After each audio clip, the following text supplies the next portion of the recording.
Hello everyone, welcome to Inside Rugby with Mark. If you haven't been here before, my name is Mark. I'm a retired Kiwi bloke, I'm a huge rugby fan, and I'm living here in beautiful Cancun in Mexico. Welcome to today's show.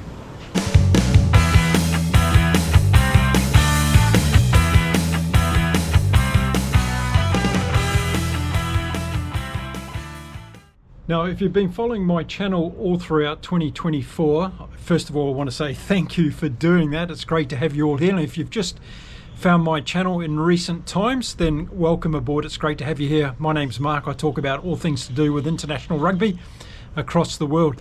And talking about international rugby, I was just taking a reflection of a few days and looking back across the entire year. And boy, we've seen some fantastic international test matches in 2024. So I decided to put together a list of those games that really stood out for me. They could have been won by either team. It was very, very close indeed. And it goes to back up what I've been saying all year, that any of the teams on any given day could win an international test match against each other. And I think what I'm about to show you shows that as a fact more than it does fiction. So let's go back to the beginning of 2024, and we had the Six Nations competition, and there were some really standout performances in this year's Six Nations competition.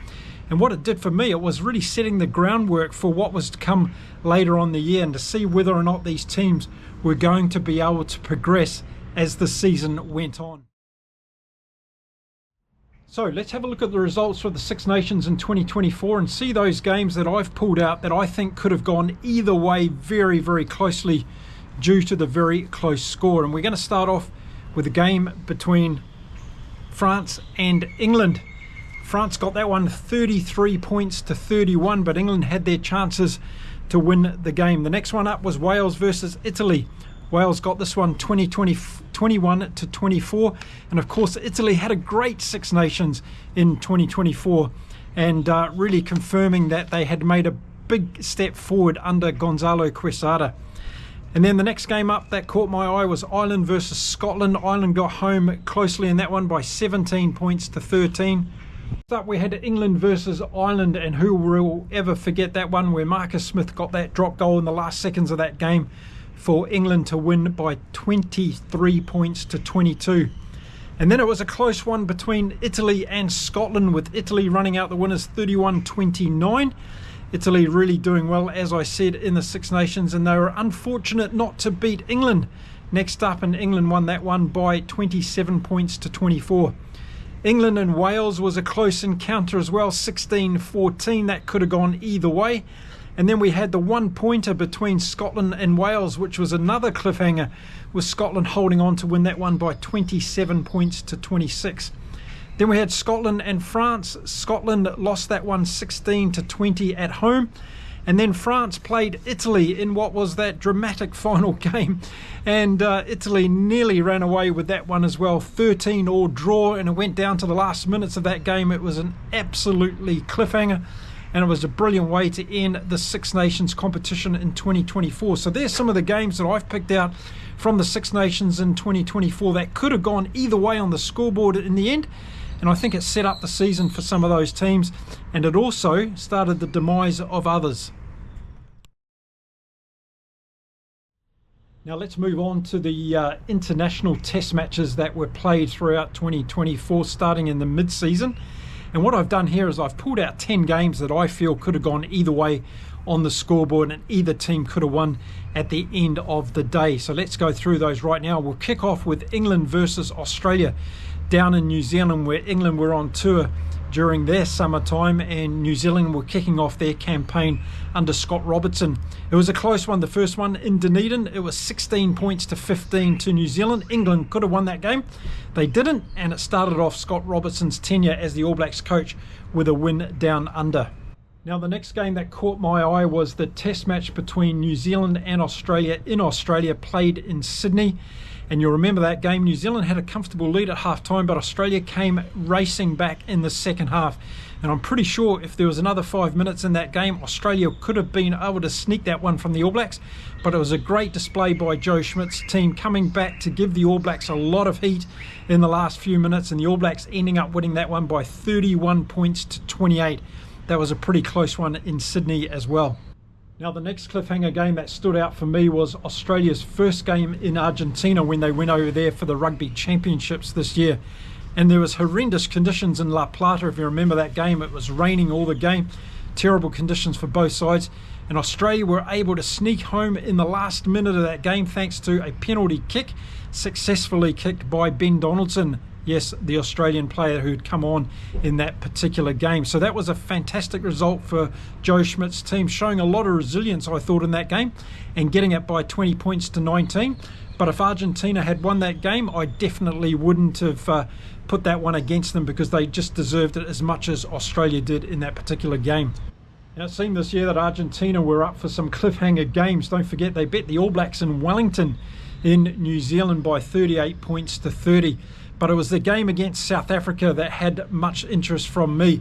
And they got that one by 29 points to 28. And what a fantastic game it was by the Argentinians at home in front of all the Los Pumas fans. It was a hot, humid day, and it really played into the Argentinians' hands, I thought. But they showed a lot of great resilience in that game up against the world champions and got that game by 1 point. I know a lot of the South Africans are going to say, yeah, but we sent a B team or a C team, and we can have that discussion all day long. But at the end of the day, Argentina won that game in a fantastic scoreline of 29 points to 28. Now, the next game that stood out for me was the game between South Africa and New Zealand, played in South Africa, the first game of that two-match series. And the All Blacks went down by 27 points to 31 to South Africa.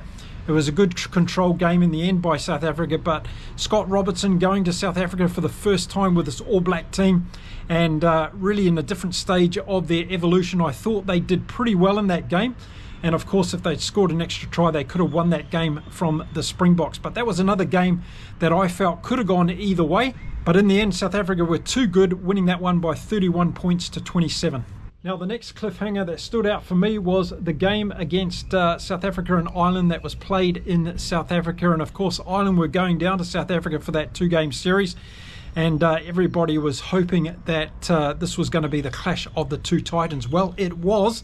And in this particular game, we saw a 1 point win by Ireland, where young Frawley got a fantastic drop goal over in the last seconds of the game, snatched that one for Ireland, and the scoreboard ended with Ireland winning 25 points to 24. So again, another test match decided by 1 point, and it really showed on any given day, depending on what team turns up and plays their best rugby or gets a little bit of stroke of luck, they can win the test match. And that's what happened on that occasion for Ireland down in South Africa. And then later in the year, we saw the Autumn International Series get underway, and the game that stood out for me straight up was the England versus New Zealand game, played at Twickenham, of course, and that was going to be one of the standout games, I thought, of the New Zealand tour this year. And boy, what a close game it was. And England, no doubt about it, had a couple of opportunities in the last 5 minutes to win this game from the All Blacks. They didn't do it. The All Blacks ended up winning that one 24 points to 22 on the scoreboard, but what a cliffhanger it was. Well, the Kiwi fans, I'm sure, were pretty much on the edge of their seats, as were the England fans, hoping that they'd at least get one of those penalties or drop goal attempts over to win that game against the All Blacks. They didn't do it, and the New Zealand tour of the North started off extremely well for the All Blacks anyway by winning that game against England at Twickenham. Well, next up, it was England's turn to take on the Wallabies, and Joe Schmidt's team were kicking off their campaign of the North. The All Blacks had softened England up a little bit the week before, and with a few minutes to go in this game, it looked like England had it, didn't it, on the scoreboard? But we weren't predicting that Len Ekitau was going to give the round-the-back pass, one of the best flip passes you'll see in World Rugby, out to Max Jorgensen, who ran a beautiful 25 metres or so and did a big swan dive in to score a spectacular try for Australia to grab that game away from England. The final score in that one, Australia 42, England 37, and it was another cliffhanger game that had both sets of fans on the edge of their seat, and it was a great way for Australia to kick off their Grand Slam opportunity in the UK this season. Now, as I said, Argentina have been involved in a few cliffhanger games throughout the 2024 season. So when they arrived at the Aviva Stadium in Dublin to take on Ireland as their last game of the season, all bets were on the table that this was going to be another close one, and boy, was it indeed. Ireland ended up winning 22 points to 19, but a lot of controversy around this one, particularly towards the end of the game. A lot of comments from you all about both sides not getting the rub of the green. But at the end of the day, when we look back on the history books, the scoreboard is going to tell us it was Ireland winning that one by 22 points to 19.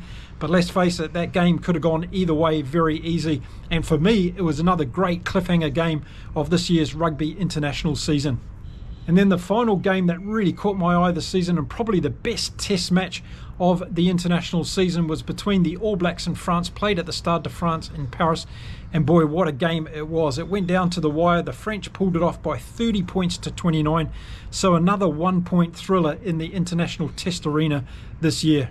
And I think for me, what that game really encapsulated was the closeness between the top teams in world rugby at the moment. And either team could have pulled that one out of the bag in the final minutes. It was a very exciting game, and the All Blacks just didn't have quite enough in the last 3 or 4 minutes to be able to get that one. But what a fantastic season of international rugby we've seen across the world. And one last plug I'll say here is the last international test match of this year was played between Mexico and the Cayman Islands on December the 7th. And Mexico came out the winners by 45 points to 17 in that test match. Go the Mexicans! So Mexico rugby is on the up, and I look forward to seeing what they're able to do in 2025. But let's not forget, we've got the Six Nations kicking us off for the international campaign next year, and I'm going to be following that right here on Inside Rugby with Mark. So why don't we all have a fantastic Christmas break from international rugby and come back nice and strong in 2025, because I'm sure there's going to be a lot of fantastic rugby for us to watch. So what's really interesting next year is we've got 2025, then 2026, and then we head into the World Cup year again.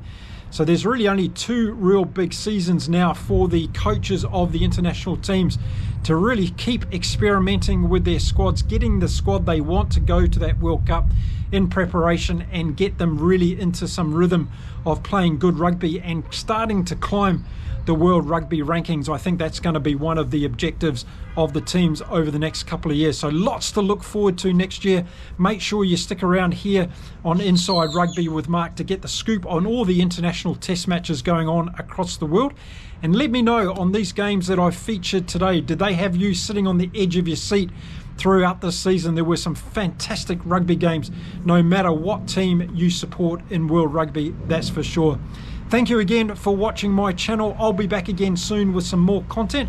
Until then, it's time to say adios from beautiful Cancun in Mexico. Until next time, everyone, stay safe, stay well, keep enjoying your rugby across the world, and I'll see you again really soon. Bye for now.